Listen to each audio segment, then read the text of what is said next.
వైష్ణవి అయితే విష్ణు దగ్గరికి వచ్చి "వరలక్ష్మియే కదా మా అమ్మ" అని చెప్పేసైతే అడుగుతూ ఉంటుంది. ఆ మాటలకి అక్కడ ఉన్న విష్ణు అయితే ఒక్కసారిగా షాక్ అయిపోయి వైష్ణవి వైపయితే చూస్తూ ఉండిపోతాడు. ఇంతలో అక్కడ ఉన్న వైష్ణవి అయితే "చెప్పు బేబీ మా అమ్మ వరలక్ష్మియే కదా" అని చెప్పేసైతే అడుగుతూ ఉంటుంది. ఆ మాటలకి అక్కడ ఉన్న విష్ణు అయితే "అవును మీ అమ్మ వరలక్ష్మియే" అని చెప్పేసైతే అంటూ ఉంటాడు. ఆ మాటలు వినగానే అక్కడ ఉన్న వైష్ణవి అయితే చాలా సంతోషించి "అవునా బేబీ అయితే నాకు అమ్మ ప్రేమ కావాలి. నీ ప్రేమ కూడా కావాలి. మనందరం కలిసి ఉంటే చాలా బావుంటుంది కదా! నాకు మీ ఇద్దరి ప్రేమ కావాలి బేబీ" అని చెప్పేసైతే అంటూ ఉంటుంది. ఆ మాటలు వినగానే అక్కడ ఉన్న విష్ణు అయితే చాలా కోపంగా లెగిసి "వైష్ణవి నోర్మూయ్" అని చెప్పేసైతే గట్టిగా అరుస్తూ ఉంటాడు. ఆ మాటలు వినగానే అక్కడ ఉన్న వాళ్ళందరూ అయితే ఒక్కసారిగా షాక్ అయిపోతూ ఉంటారు.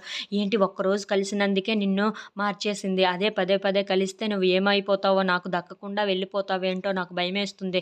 అయినా నువ్వు తనని కలవడానికి వీలు లేదు. మనం ఇంకా ఇక్కడ ఉండడానికి వీలు లేదు. మనం ఎలాగైనా ఇక్కడి నుండి బెంగుళూరు వెళ్ళిపోవాలి. హైదరాబాద్ నుండి పూర్తిగా విడిపోయి మనం బెంగుళూరు ఇప్పుడు వెళ్ళిపోతామని చెప్పేసైతే అంటూ ఉంటాడు. ఆ మాటలు వినగానే అక్కడ ఉన్న వాళ్ళందరూ అయితే ఒక్కసారిగా షాక్ అయిపోతూ ఉంటారు.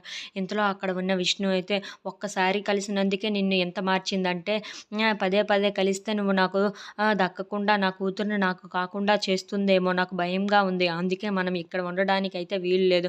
మనం ఈరోజు తర్వాత రేపటి నుండి బెంగుళూరు అయితే వెళ్ళిపోతున్నాం అని చెప్పేసైతే అంటూ ఉంటాడు. ఆ మాటలు వినగానే అక్కడ ఉన్న వైష్ణవి అయితే ఒక్కసారిగా షాక్ అయిపోయి ఏంటి బేబీ ఇలాంటి నిర్ణయం తీసుకున్నాడు అని చెప్పేసైతే అనుకుంటూ ఉంటుంది.